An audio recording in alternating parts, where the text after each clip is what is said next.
성도 여러분, 안녕하셨습니까? 행복한 안식일입니다.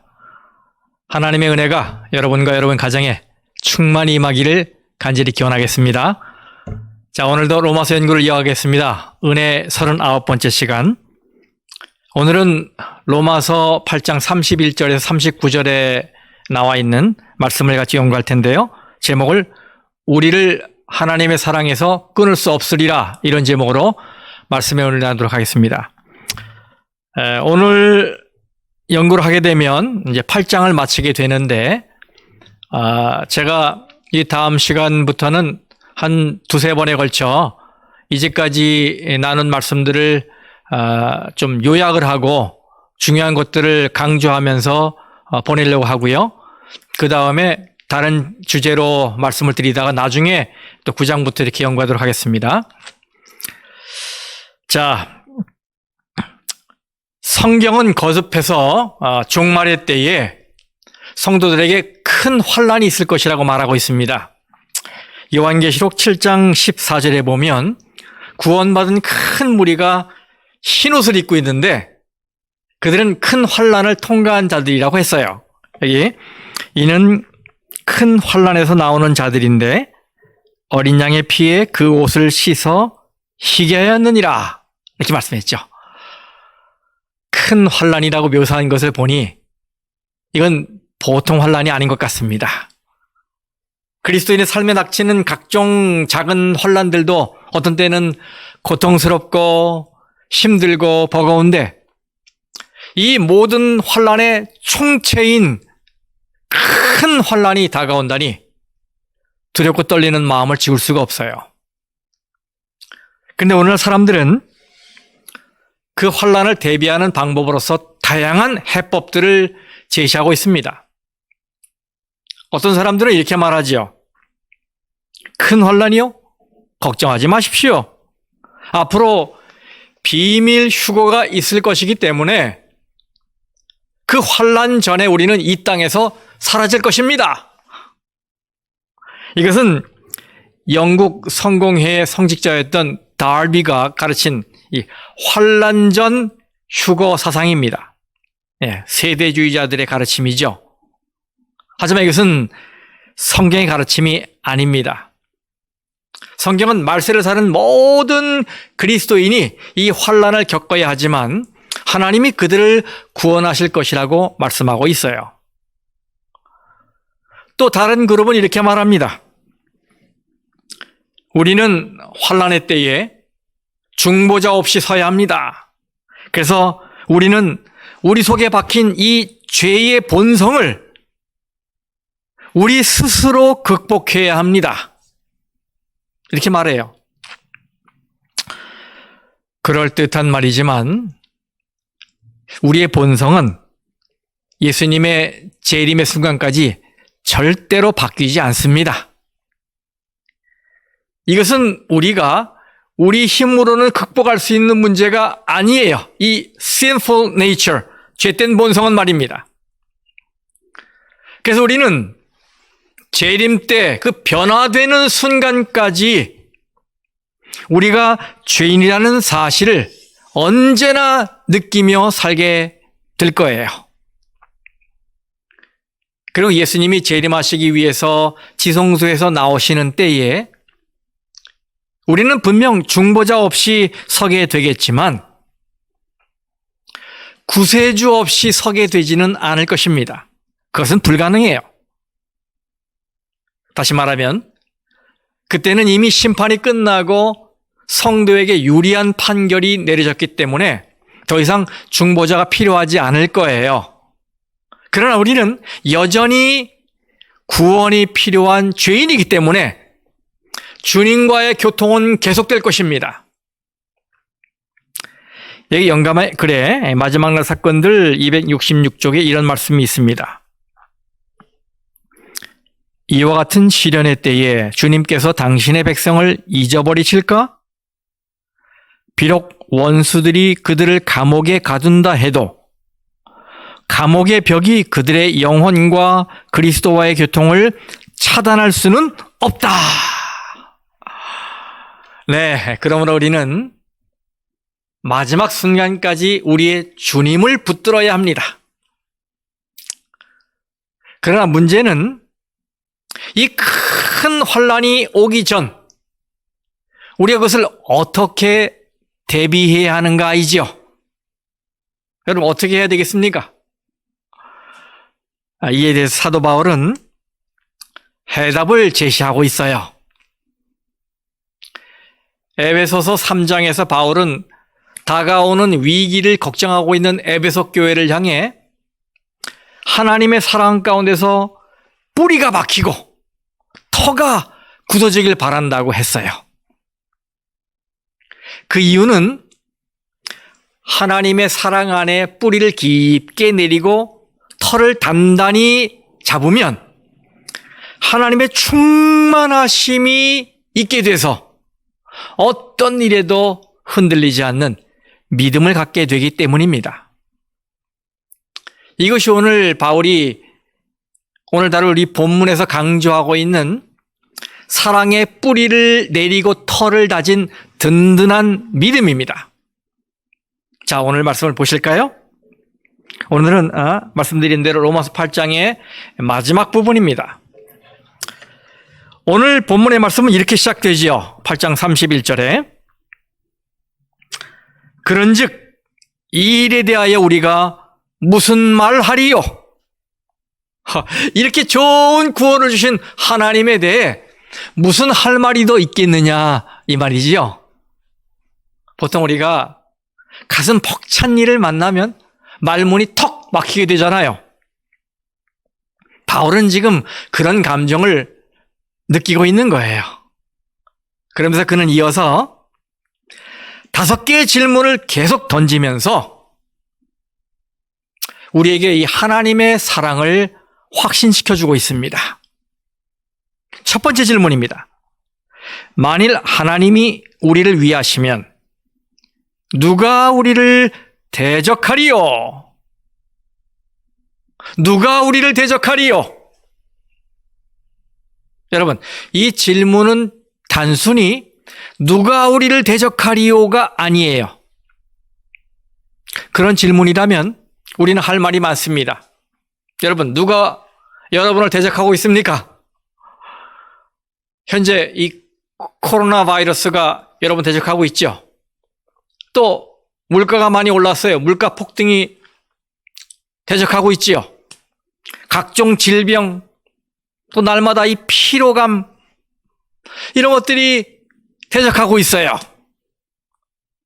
정말로 곳곳에 우리와 맞서는 것들이 널려 있습니다.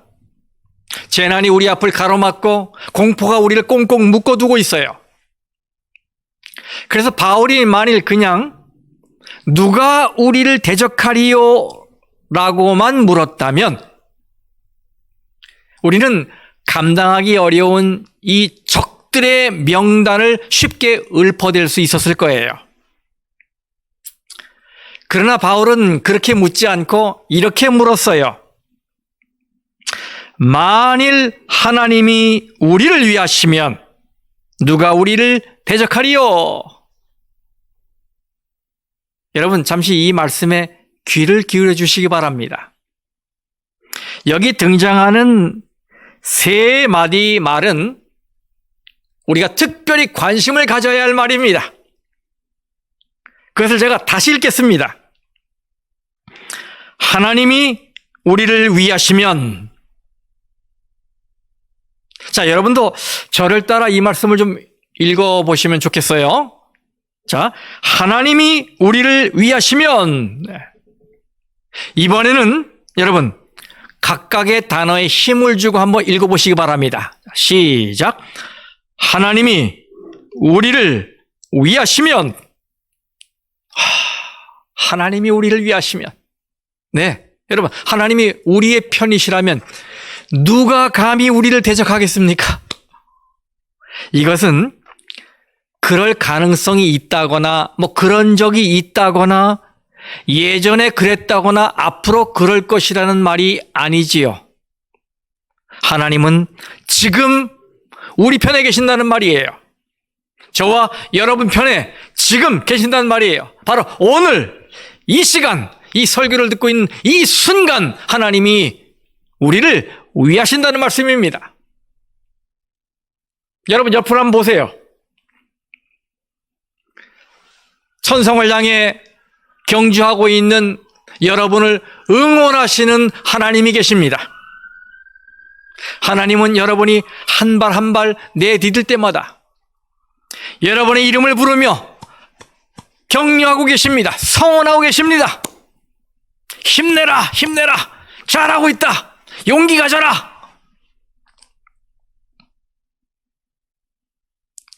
그런데 너무 지쳐서 이제 더 이상 달릴 수 없다고 생각하십니까? 이제는 용기가 안 나서 싸울 수 없다고 생각하십니까? 여러분 잊지 마십시오. 하나님이 여러분을 안아 일으켜 주실 거예요. 여러분은 지금 하나님의 보호를 받고 있습니다. 하나님이 든든한 팔로 여러분을 붙들고 계심을 느끼시길 바랍니다. 하나님이 우리를 위하시면, 자, 이번에는 두 번째 질문입니다. 32절에 자기 아들을 아끼지 아니하시고 우리 모든 사람을 위하여 내주시니가 어찌 그 아들과 함께 모든 것을 우리에게 주시지 아니하겠느냐. 한 아이가 불량배들에게 심하게 얻어맞고 있었어요. 그래서 지나가는 한 사람이 우연히 보게 되었어요. 가정입니다, 이것은요. 그가 불량배들에게 달려들어서 몸싸움을 하며 가까스로 그 아이를 구해냅니다. 그리고 병원으로 그 아이를 데리고 갔습니다. 그 아이는 극진한 간호를 받으며 기력을 회복했어요. 치료비도 많이 나왔는데 그 사람이 치료비를 다 대줬어요. 근데 그 사람이 이 아이를 보니까 부모가 없다는 걸 알게 됐어요. 그래서 그는 그 아이를 자기의 양아들로 받아들이고 이름까지 지어줍니다. 그런데 몇 달이 지난 후 어느 날 밤에 그는 이 베개에 얼굴을 파묻은 채 흐느껴 울고 있는 그 아이를 보게 됩니다. 무슨 이유냐고 물었어요. 그랬더니 아이가 이렇게 대답하는 거예요. 아빠, 저는 언제나 내일이 걱정이에요. 내일은 어디서 먹을 것을 구해야 할지, 이 추위를 이길 겨울옷을 무슨 수로 사야 할지, 또 매일 밤 잠은 어디에서 자야 할지 늘 걱정이 돼요. 이 아이의 대답을 들은 아빠는 얼마나 황당해했을까요? 가까스로 그를 폭력배들의 손에서 구해주고 병원비까지 다 대주며 치료해 주었고 또 아들로 받아들여 편안한 집에서 살게 했는데 무슨 뚱딴지 같은 말도 안 되는 걱정이란 말입니까? 그래서 아빠가 말합니다. 아들아, 내가 이 모든 것을 다 해주었는데 아직도 부족한 것이 있니? 바울의 두 번째 질문이 이거예요. 자기 아들까지 아끼지 않고 우리를 위해 다 주신 분인데 그 아들과 함께 모든 것을 우리에게 주시지 않겠느냐, 이 말이에요. 여러분, 여기 자기 아들을 아끼지 아니하시고 라고 했죠. 자기 아들을 아끼지 아니하시고. 이 말씀을 좀 더 자세히 살펴보기를 원해요. 창세기 22장을 보면 이것과 똑같은 단어가 사용된 것을 볼 수 있어요. 창세기 22장에는 하나님이 아브라함의 믿음을 시험하신 이야기가 나옵니다. 그 시험은 매우 가혹했지요.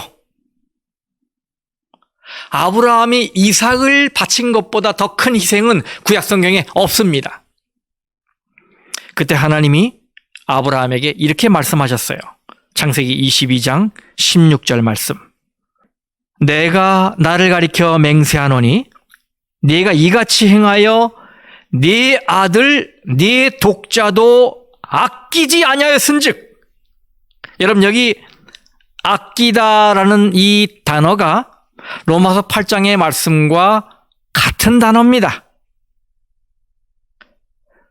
우리는 이것을 헬라어로 된 구약성경 70인역, 영어로 셉투어진트라고 하는 이 70인역에서 확인할 수 있어요.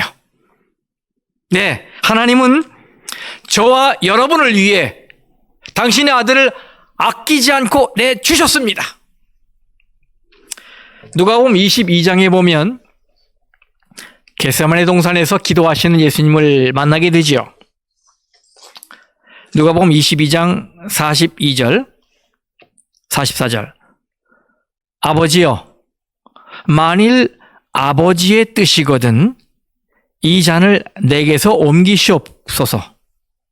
그러나 내 원대로 마시옵고 아버지의 원대로 되기를 원하나이다 하시니 예수께서 힘쓰고 애써 더욱 간절히 기도하시니 땀이 땅에 떨어지는 핏방울같이 되더라. 예수님은 극심한 고난을 겪으셨습니다. 그 고뇌가 너무 커서 그의 모세혈관이 터지고 그 피가 땀샘으로 흘러들어가 땀에 섞여 떨어졌어요. 그래서 땀이 땅에 떨어지는 핏방울같이 되더라 라고 말씀했어요. 여러분, 무엇 때문입니까? 네, 저와 여러분이 맡긴 죄의 무게가 너무나 컸기 때문이에요. 그래서 예수님은 3번이나 아버지께 간청하셨어요. 아버지요, 할 수만 있으면 이 잔을 내게서 거두어 주십시오. 그런데 아버지의 대답은 뭐였습니까? 노였어요. 아니다. 나는 그 잔을 옮기지 않을 것이다. 나는 너를 아끼지 않을 것이다. 무엇 때문에 하나님이 이러셨습니까? 하나님은 한 가지 이유로 아들에게서 그 잔을 거두지 않으셨습니다. 그것은 저와 여러분에 대한 사랑 때문입니다. 끊임없이 하나님을 대항해서 반역한 우리들인데 우리를 너무나 사랑하셔서 당신의 아들마저 아끼지 않으시고 우리를 위해 내주신 거예요. 얼마나 감사합니까, 여러분? 우리가 지난번 로마서 5장 8절 말씀을 연구했는데 기억나시죠? 우리가 아직 죄인 되었을 때에 그리스도께서 우리를 위하여 죽으심으로 하나님께서 우리에 대한 자기의 사랑을 확증하셨느니라. 아멘. 하나님은 우리가 여전히 죄인이었을 때 예수님을 십자가에서 죽게 하심으로 우리를 얼마나 사랑하시는지 보여주셨어요. 로마서 5장 10절에는 우리가 원수 되었을 때에 라고 하셨어요. 그러니 여러분 생각해 보세요. 만일 하나님이 우리가 죄인이었고 원수였는데도 그 귀중한 독생자를 아끼지 않으셨다면 오늘날 구원뿐만 아니라 우리의 삶에 필요한 다른 모든 것을 아끼실 이유가 어디에 있겠습니까? 그렇죠. 이 영어 성경 중에 NIV 성경에는 이 말씀에 graciously, 은혜로라는 말을 넣었고 킹 제임스 버전 성경에는 freely, 거저라는 말을 넣어놨어요. 다시 말하면 우리는 받을 자격이 없지만 하나님이 이 모든 것을 은혜로 또 거저, 무료로, 공짜로 주시지 않겠는가라는 말이에요. 그런데 이런 귀한 약속을 받고 있는데 우리는 여전히 걱정하고 있지요. 먹고 살 것 때문에 걱정하고, 자녀 때문에 걱정하고, 살찔까봐 걱정하고, 살 빠질까봐 걱정하고, 주름 생겼다고 걱정하고, 흰머리 생겼다고 걱정하고, 은퇴를 걱정하고, 또 사람들이 나를 어떻게 생각할까 걱정하지요. 여러분, 하나님께서 우리를 그렇게 초조해하고 불안해하고 걱정하며 살라고 구원하신 건가요? 우리를 위해 자신의 생명을 내주신 분이 이제는 우리의 기도에 귀를 막으시겠습니까? 성도 여러분, 하나님이 베푸시는 이 모든 공급에 대해서 흔들리지 않는 확신을 갖게 되기를 간절히 바랍니다. 바울 사도는 그 다음 세 번째와 네 번째 질문을 던집니다. 로마서 8장 33절, 34절 말씀입니다. 누가 능히 하나님께서 택하신 자들을 고발하리요? 의롭다 하신 이는 하나님이시니 누가 정죄하리요? 죽으실 뿐 아니라 다시 살아나신 이는 그리스도 예수시니 그는 하나님 우편에 계신 자요 우리를 위하여 간구하시는 자신이라. 아멘. 이것은 죄책감과 은혜에 대한 질문이에요. 맥스 루케이도 목사가 쓴 책에 이런 이야기가 나오더라고요. 이 새총놀이를 좋아하는 존이라고 하는 한 아이가 할머니 집 뒤뜰에서 애완용 오리를 발견하고는 그 오리를 향해 새총을 쏴갖고 명중시키는 바람에 오리가 죽었어요. 이 존이는 겁에 질려서 그 오리를 장잣더미 속에 숨겼는데 아무도 안 봤을 거라고 생각했는데 그만 이 모든 것을 셀리 누나가 보았다는 걸 알게 됐어요. 그날 점심 식사를 마치고 할머니가 이 셀리 누나에게 설거지를 도와달라고 말했는데 그때 누나가 이렇게 말했어요. 아까 자니가 오늘은 자기가 설거지를 돕고 싶다고 했어요. 그렇지, 자니? 그러면서 귓속말로 자니에게 속삭였습니다. Remember the dog. 오리를 기억해. 그래서 할 수 없이 자니는 설거지를 했습니다. 그 몇 주 동안 이 자니는 자주 설거지를 했어요. 어떤 때는 자기 차례가 되었기 때문에 했고 또 어떤 때는 지은 죄 때문에 했습니다. 그가 부엌에 가지 않으려고 하면 누나는 언제나 속삭였어요. 오리를 기억해. 어느 날 자니는 설거지에 넌더리가 나서 이렇게 계속 접시를 닦느니 차라리 할머니에게 벌을 받는 게 낫겠다라고 생각했습니다. 그래서 할머니에게 오리를 죽인 사실을 털어놓았어요. 그랬더니 할머니가 그를 꼭 껴안으면서 말했습니다. 자니, 할머니가 알고 있어. 할머니는 그때 창가에 서서 네가 하는 짓을 다 지켜보았단다.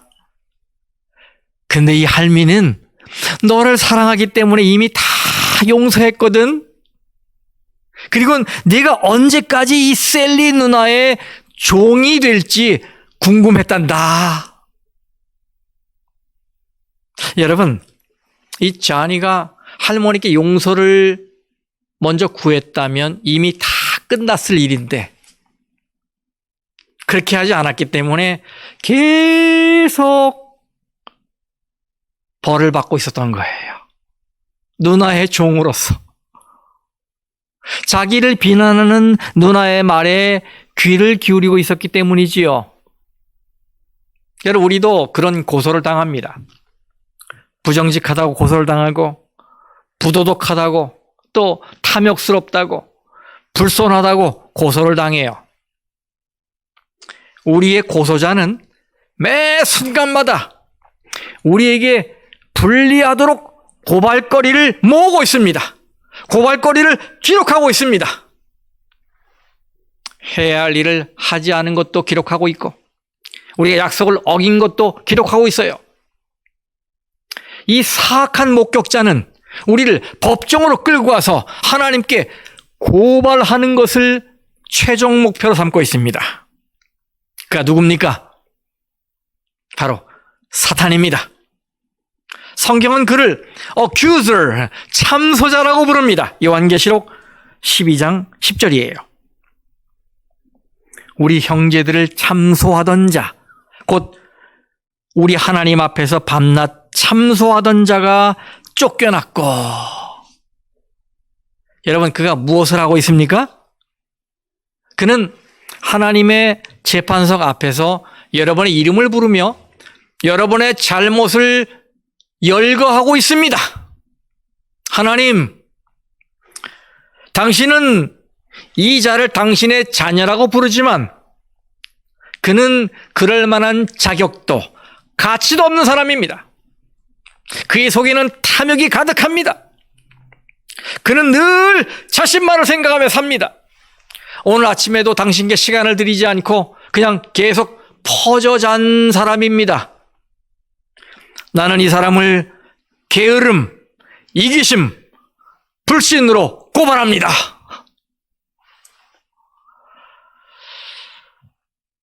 사탄의 말에 우리는 고개를 떨굴 수밖에 없어요. 왜냐하면 그가 틀린 말을 한 것이 아니기 때문이지요. 그래서 우리는 이렇게 말할 수밖에 없습니다. 재판장님, 저는 죄인입니다. 이때 사단이 하나님을 재촉합니다. 재판장님, 이제 빨리 판결하시지요. 그때 하나님이 판결문을 낭독하십니다. 죄의 값은 사망이다. 하지만 이 소송 사건의 경우 죄값은 이미 치러졌다. 내 아들 예수가 죽을 때 이 사람도 같이 죽었다. 그래서 판결한다. 무죄! innocent! 무죄! 그래서 여러분, 우리는 이런 은혜를 받았어요. 그래서 사탄은 우리를 고소하지 못합니다. 아무도 우리를 고소할 수 없어요. 이제 우리는 더 이상 더러운 설거짓물에 손을 담그지 않아도 됩니다. 더 이상 나를 성가시게 하는 누이도 없습니다. 이제 우리는 이렇게 외칠 수 있어요. 이사야서 50장 8절 말씀입니다. 나를 의롭게 하시는 이가 가까이 계시니 나와 다툴 자가 누구냐? 나와 함께 설지어다. 나의 대적이 누구냐? 내게 가까이 나올지어다. 그렇습니다. 예수님의 죽음이 사실인 이상 우리는 망할 리가 없습니다. 예수님이 다시 살아나신 이상 우리는 버림을 받을 수가 없습니다. 예수님은 지금 하나님 우편에 계시지요. 거기서 우리를 위해 뭐하고 계셔요? 중보기도를 하고 계십니다. 예수님이 거기에 계시는 이상 우리의 소원은 거부되지 않을 것입니다. 하나님은 우리를 보실 때 예수님 안에서 보십니다. 그러니 의밖에 안 보이는 거예요. 여러분, 이 황홀한 진리 앞에서 우리가 어떻게 확신 없이 오락가락 할 수 있겠습니까? 여러분, 삼위일체 하나님이 우리 편이신데 감히 누가 우리를 고소하고 우리를 단죄하겠습니까? 이제 마지막 5번째 질문으로 가보겠습니다. 8장 35절. 누가 우리를 그리스도의 사랑에서 끊으리요? 누가 우리를 그리스도의 사랑에서 끊으리요?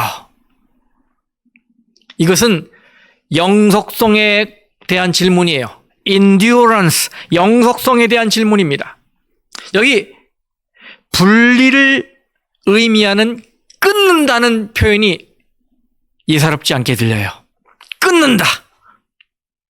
왜냐하면 우리가 이 말씀을 기록하는 바울이 어떤 고난을 겪었는지 알고 있기 때문입니다. 고린도서 11장에 보면 바울은 복음 때문에 수도 없이 옥에 갇혔고 매질을 당했고 잠도 못 자고 춥고 줄이고 헐벗어섰어요. 이런 고난은 바울의 생명을 앗아갈 뻔했고 때로는 자신이 그리스도의 사랑에서 끊어진 것이 아닌가 하는 의구심마저 들게 할 정도였어요. 그러나 이 모든 고난 가운데서도 바울은 결국 그 어떤 것도 자신을 그리스도의 사랑에서 끊을 수 없다는 사실을 확신했어요. 그는 그 다음 많은 것을 제시합니다. 35절 뒤에 보면 환난이나 곤고나 박해나 기근이나 적신이나 위험이나 칼이랴. 여러분, 얼마나 무서운 상황입니까? 세상에서 우리를 위협할 수 있는 가장 무서운 것들이 여기 다 모여 있잖아요. 우리가 앞으로 당할 큰 환난은 이 모든 것을 하나의 종합 세트로 우리에게 안겨줄 거예요.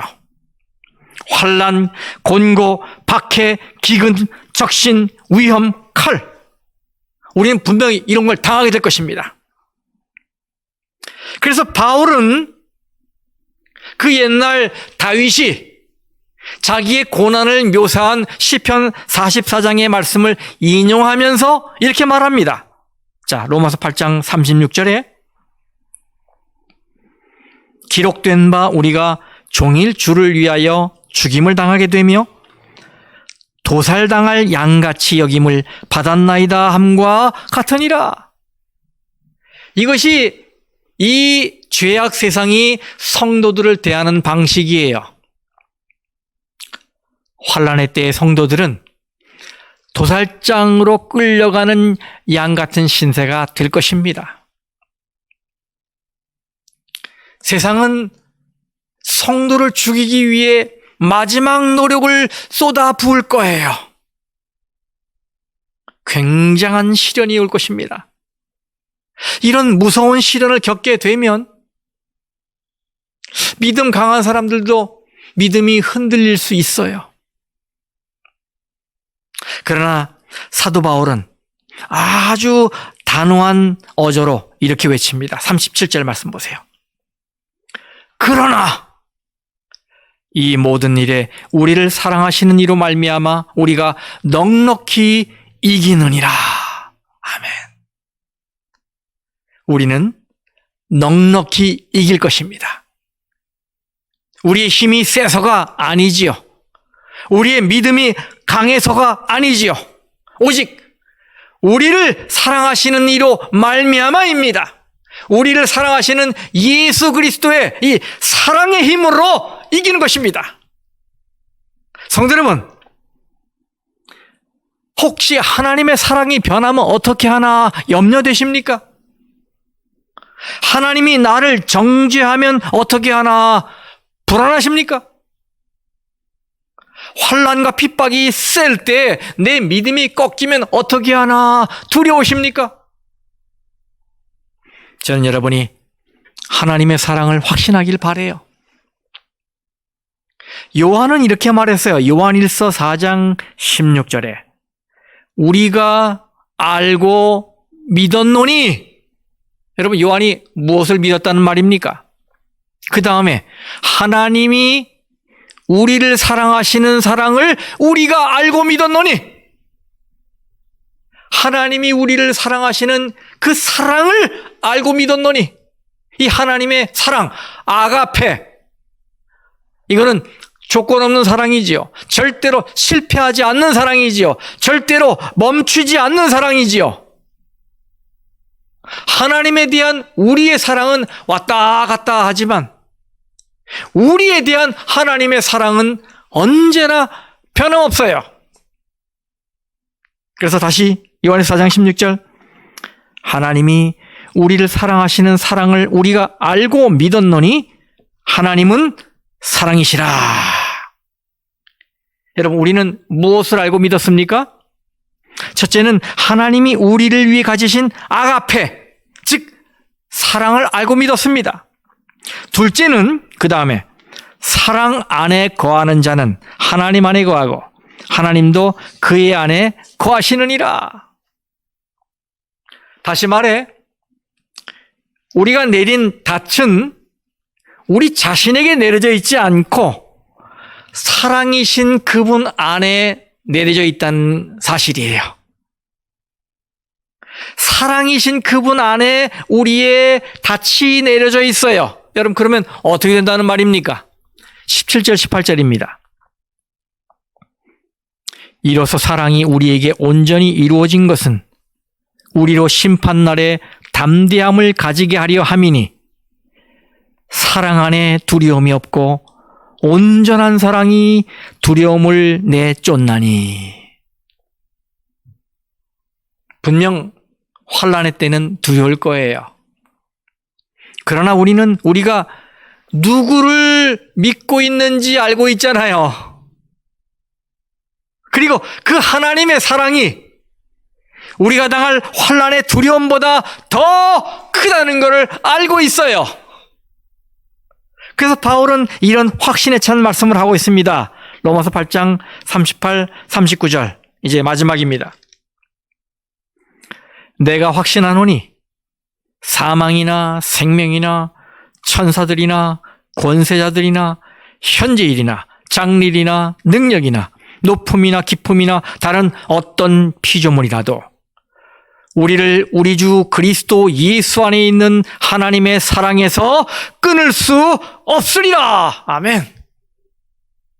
저는 이 말씀을 100% 확신합니다. 여러분도 그러십니까? 네.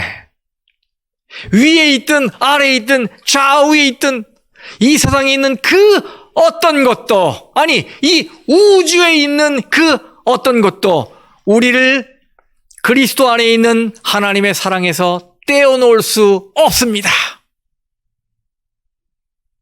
그래서 성도 여러분, 하나님의 사랑을 확신하시고 그 사랑에 믿음의 닻을 내리시기 바랍니다. 그렇게 될 때 우리도 바울과 같은 고백을 할 수 있게 될 거예요. 누가 감히 나를 하나님의 사랑에서 끊을 수 있느냐? 이것이 큰 환난을 대비할 때 우리 속에서 개발되어야 할 믿음이에요. 이것이 바로 예수님이 십자가에서 가지셨던 믿음입니다. 예수님은 그 자리에서 하나님에게서 버림받았다고 느끼셨잖아요. 그렇지만 한 가지만은 알고 있었어요. 하나님의 사랑은 멈추지 않으리라는 것을 말입니다. 바울은 그것을 사랑장 고린도전서 13장 8절에서 이렇게 표현했어요. 사랑은 언제까지나 떨어지지 아니하되. 요한은 그것을 이렇게 표현합니다. 요한복음 13장 1절에 세상에 있는 자기 사람들을 사랑하시되 끝까지 사랑하시니라. 아멘. 그렇습니다, 여러분. 우리를 위한 하나님의 사랑은 절대로 멈추지 않을 것입니다. 저와 여러분을 향한 하나님의 사랑은 끝까지 이어질 것입니다. 우리를 구원하기 위해 아들까지 내어주신 사랑은 결국 우리를 큰 환난에서 건져 주실 것입니다. 성도 여러분, 여러분은 아들을 내어주신 하나님이 여러분에게 영생도 주신다는 것을 믿으십니까? 여러분은 하나님이 여러분 편에 서서 여러분을 보호하고 계시다는 사실을 믿으십니까? 여러분은 환난이나 곤고나 박해나 굶주림이나 헐벗음이나 위협을 당할 때도 하나님께서 여러분을 버리지 않으신다는 사실을 믿으십니까? 정말로 믿으십니까? 네. 그렇다면 무엇이 여러분을 하나님의 사랑에서 끊을 수 있겠습니까?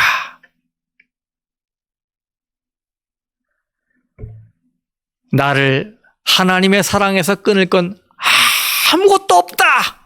여러분, 이 위풍당당한 이 말씀에다 여러분의 미래를 단단히 붙들어 매시기를 간절히 바라겠습니다. 말씀 마치겠습니다.